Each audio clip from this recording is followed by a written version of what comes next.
Bonjour la paracha Erev Tov, bonsoir la paracha, parachat Hashavua. On sait très bien que cette semaine, demain c'est Hanouka.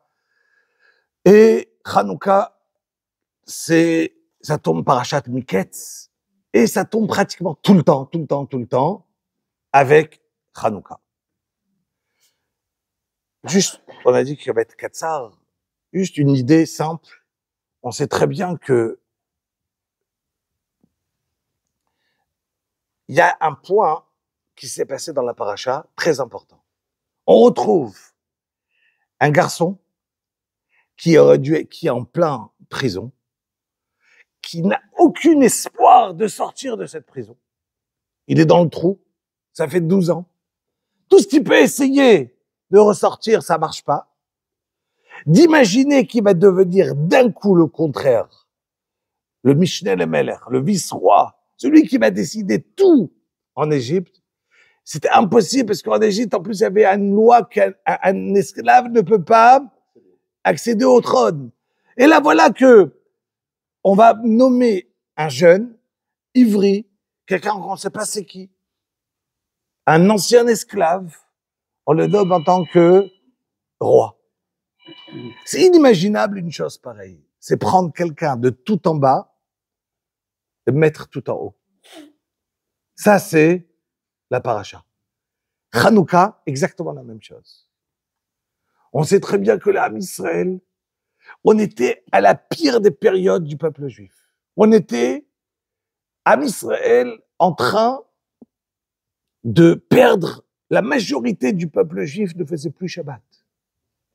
La majorité du peuple juif quittait la Torah. Il y avait les Yévanim, les Grecs, qui étaient en train d'influencer le peuple juif d'une manière à déraciner toutes nos valeurs du Ham Israël.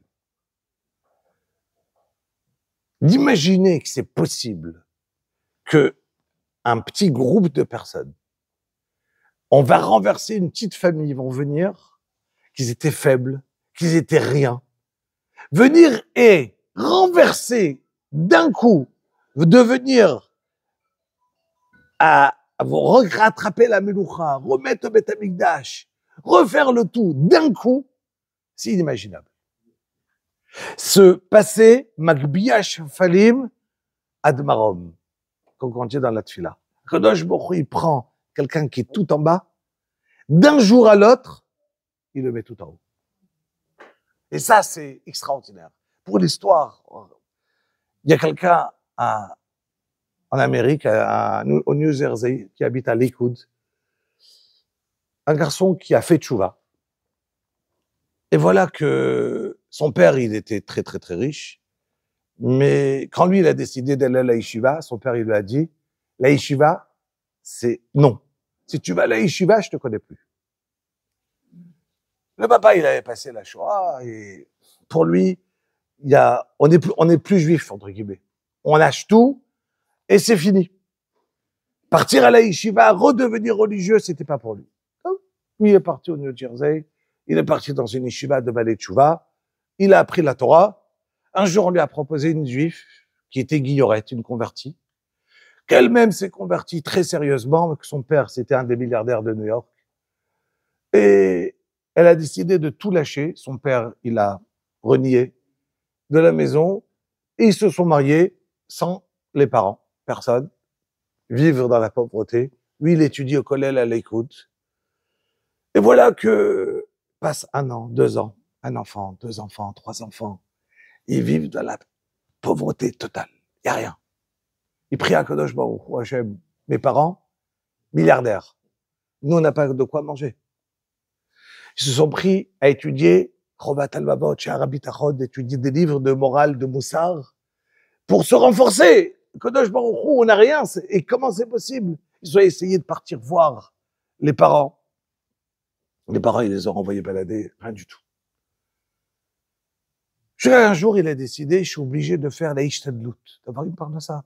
Mais le quitter le collège, je suis pas d'accord. Il a parlé à un copain, il lui a dit, écoute, qu'est-ce que tu fais dans la vie? Il a dit, moi, je suis métavers. Je vends des appartements. Il dit, tiens, une idée? Il dit, écoute, une bonne idée, ce que j'ai, moi, c'est à moi. Mais il y a quelque chose qui est invendable. Si tu veux, je te le donne. Je dis invendable pour moi, ok, pas de problème. Je prends.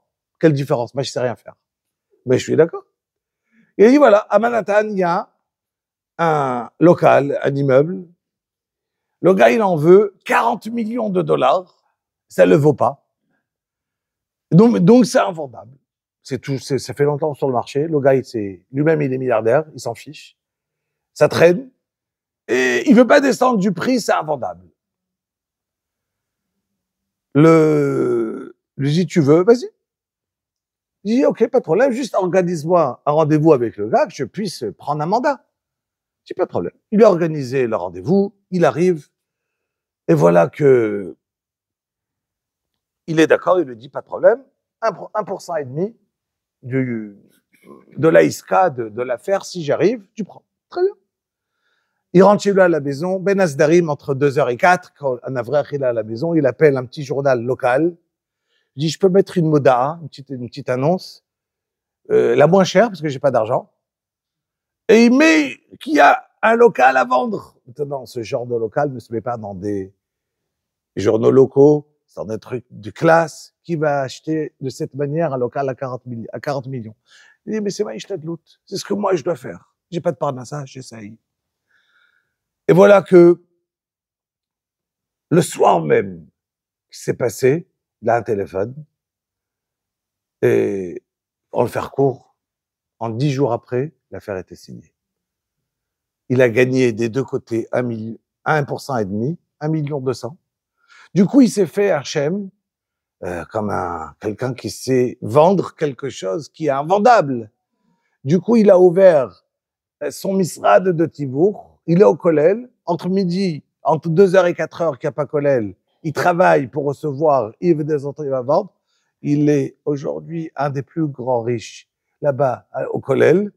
Il vend des Nirse Yukra, des choses qui valent cher, d'accord, de haut standing, et il prend un pourcentage de petit sur le truc, et Baruch Hashem, la parnassa, elle est là. Regardez comment quelqu'un, des fois, il peut changer et bouger d'un